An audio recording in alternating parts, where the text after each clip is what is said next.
बिस्मिल्लाहिर्रहमानिर्रहीम। सबसे पहले आपका शुक्रिया वुमेन टीवी, जो एक नया आपने वेब चैनल ओपन किया है। गिलगित बल्तिस्तान में शायद ये पहला वेब चैनल है ख़वातीन के हवाले से।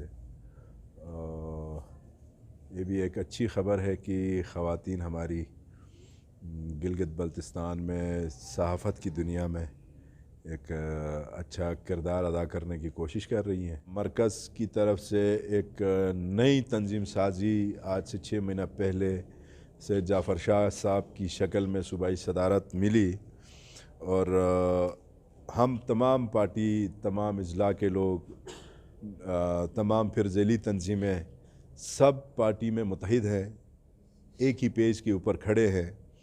ये गलतफ़हमी पीटीआई के अंदर और पीटीआई से बाहर सबको आज मैं एक जनरल सेक्रेटरी की हैसियत से और एक ज़िम्मेदार ओहदे के ऊपर रह के ये पैगाम देना चाहता हूँ तमाम मीडिया को, पीटीआई के वर्करों को, दूसरी सियासी जमातों को कि तहरीक इंसाफ से जाफ़र शाह साहब की क़यादत में मुत्तहिद है और इंशाअल्लाह आने वाले इलेक्शन में आज मैं ये दावा करूं तो कल को ये वीडियो आप ज़रूर सामने लाएंगे तो फिर ज़रूर कुछ बंदा पूछेगा कि जी आपको किसने कहा था इतनी सीटें आएंगी।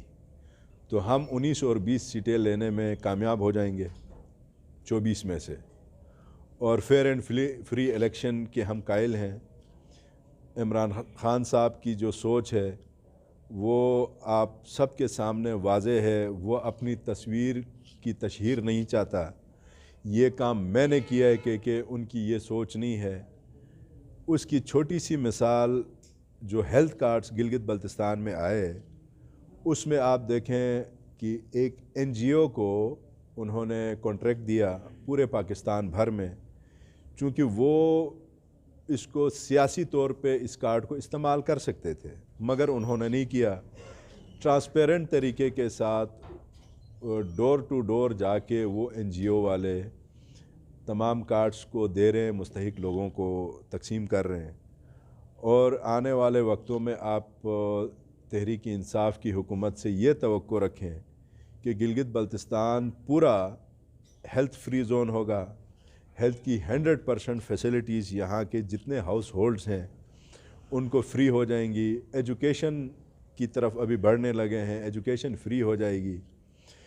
फिर इंशाल्लाह ये नवीद हम आपको इससे कबल सुनाएंगे कि गिलगित बल्तिस्तान उबूरी आइनी सूबे की तरफ जो हमारा एक स्टांस था, आज भी है। इलेक्शन से पहले पहले हम अपनी लीडरशिप को कन्विंस करके गिलगित बल्तिस्तान को इलेक्शन से पहले इज़ला की नोटिफिकेशंस से लेके उनकी इम्प्लीमेंटेशन, फिर एक माशी ऐसा एक पैकेज जिसको गरीब तबके के ऊपर ख़र्च किया जाएगा। डेवलपमेंट के हवाले से तहरीक इंसाफ गिलगित बल्तिस्तान में अपना एक मेगा प्लान बनाएगी। और आपके इस इंटरव्यू के ज़रिए मैं एक और अहम बात जो आजकल पूरे गिलगित बल्तिस्तान का, बिलखुसूस गिलगित का इशू बना हुआ है, इलेक्ट्रिसिटी का, बिजली का, पावर का। 4 साल ख़त्म हो के ये 5वां साल है। इवन 5वें साल में भी इनकी आखिरी एडीपी भी क्लोज़ हो गई है। जो हाल आज से 5 साल पहले बिजली का था गिलगित शहर में, कैंट में, देहातों में, उससे बुरा हुआ है, उससे अच्छा नहीं हुआ। तो ये पैसा जो एक बेतहाशा मुख्तलिफ़ पावर हाउसेस के अंदर एक्सपेंसेस ये शो कर रहे हैं, अच्छा थर्मल के डीज़ल के हवाले से, फिर जो अखराजात ये मेंटेनेंस के नाम से ये जो लूट मार है, ये कहाँ है? तो प्रायोरिटी पीएमएलएन की गवर्नमेंट की मरकज़ में इनके आकाओं की तरह ही रही है कि ऐसे प्रोजेक्ट दो जिस पे उसको कमीशन मिले। हल्का नंबर 2 जो मेरा अपना सब डिवीज़न है, मेरा और चीफ मिनिस्टर का एक हल्का है, वहाँ मैं कल गया था एक फातिह पे चकरकोट। यकीन करें जिस रोड से मैं गुज़र के गया हूँ उस रोड का टेंडर नहीं हुआ, लेकिन ठेकेदार ने उसमें मेटलिंग का काम शुरू किया हुआ है और जनवरी के इस महीने में वो मेटलिंग कर रहा है। तो ये कोई तुक बनता है कि अपने किसी रिश्तेदार को, अजीज़ अकारिब को, बस पैसे हैं, कमीशन वज़ीर आला का अपना फ़िक्स होता है, आगे जाके मतलब अपनों को वो कॉन्ट्रैक्ट्स देता है। हेल्थ फैसिलिटी की तरफ आप आ जाएं, सिटी हॉस्पिटल है, DHQ हॉस्पिटल है, डॉक्टरों का वहाँ पे अटेंडेंस न होने के बराबर है।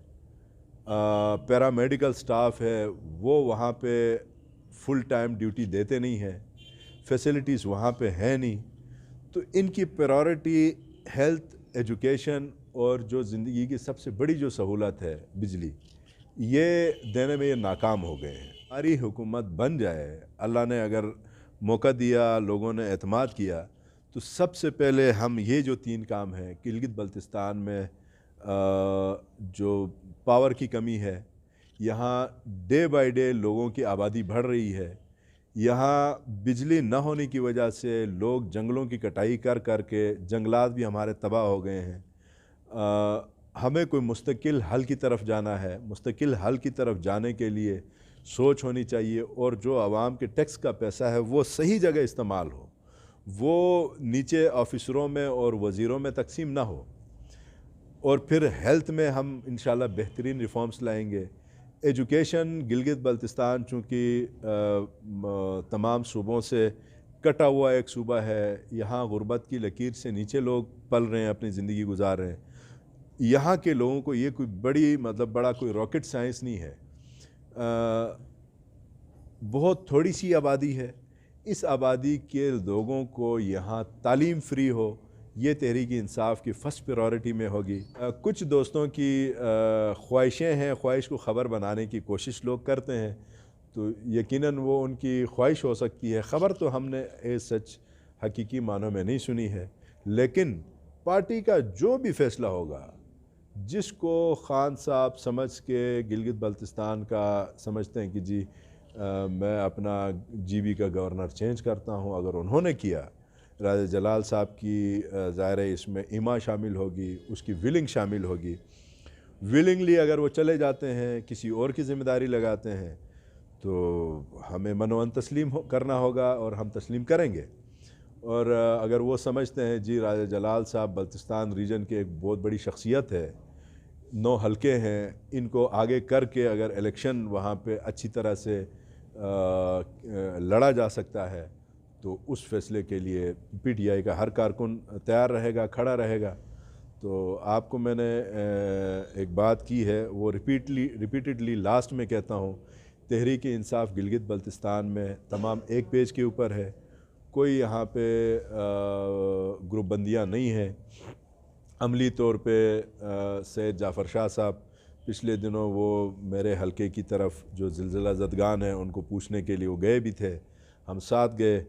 तो हमारे छोटे मोटे इख्तिलाफ़ात ज़रूर थे, अब नहीं है, अब वो मुकम्मल एक पेज के ऊपर हम खड़े हैं। इंशाअल्लाह अच्छा एक इलेक्शन लड़ने की हम भरपूर कोशिश करेंगे। तो बहुत बहुत मेहरबानी।